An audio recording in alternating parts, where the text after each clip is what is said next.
Brought to you by Penguin.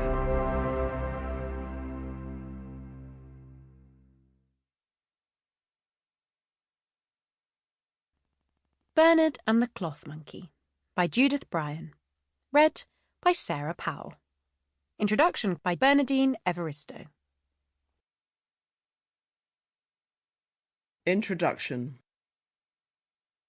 Black Britain, Writing Back, is a new series I've curated with my publisher, Hamish Hamilton at Penguin Random House. Our ambition is to correct historic bias in British publishing and bring a wealth of lost writing back into circulation. While many of us continue to lobby for the publishing industry to become more inclusive and representative of our society, this project looks back to the past in order to resurrect texts that will help reconfigure Black British literary history. The books included in the series are my personal choices, determined by my literary values, and how I perceive the cultural context and significance of the books.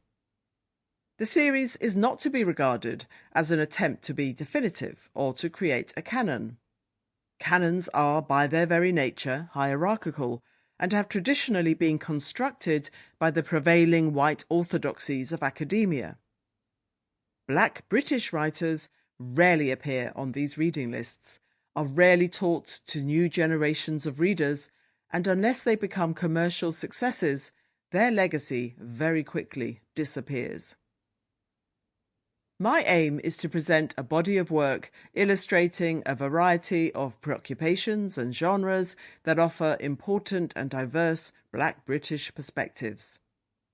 Good books withstand the test of time, even if they are of their time. I am very excited to introduce these books to new readers who will discover their riches. Bernard and the Cloth Monkey, 1998, is a family psychodrama that unravels its mysteries slowly, building an understated suspense which culminates in devastating revelations. A young woman, Anita, returns to her family home after the death of her domineering father. Her mother has gone on holiday, leaving her older sister, Beth, alone in the house. Another, somewhat enigmatic figure, their sister Greta, is also deceased. Left alone together, the two siblings battle with a shared but suppressed history of secrets, tensions, and betrayals that need reckoning. The house operates as the third protagonist in the novel, a seemingly benign suburban home, described in minute and atmospheric detail. It is nonetheless permeated with memories of a dark and damaging childhood that holds power over their adult lives. The women need to open up to each other and confront the past so that they can move on with their lives. But will this be achievable amid the morass of recollections, myths, and conflicts?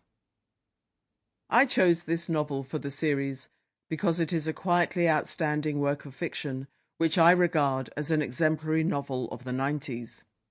Bryan pays forensic attention to the rhythms, word choice, economy, and syntax of language, employs imaginative and narrative devices and dexterous plotting to build the story, and she has the confidence and control to gradually peel back the layers of her character's sense of self, their relationships, and the processing of their memories. The novel doesn't investigate why people can't rise to the challenge of good parenting, but it does demonstrate what happens to children who are vulnerable to parents who are obedient to a malevolent muse. The novel also speaks to the silences and taboos around women's lives. It was published during a period in the mid-90s to mid-noughties when an unprecedented number of novels were published by Black British women writers. Until then, Black British fiction was overwhelmingly male, and we could count on one hand the women writers who had published novels, Buchi Emecheta chief among them. Then a generation... Sample complete. Ready to continue?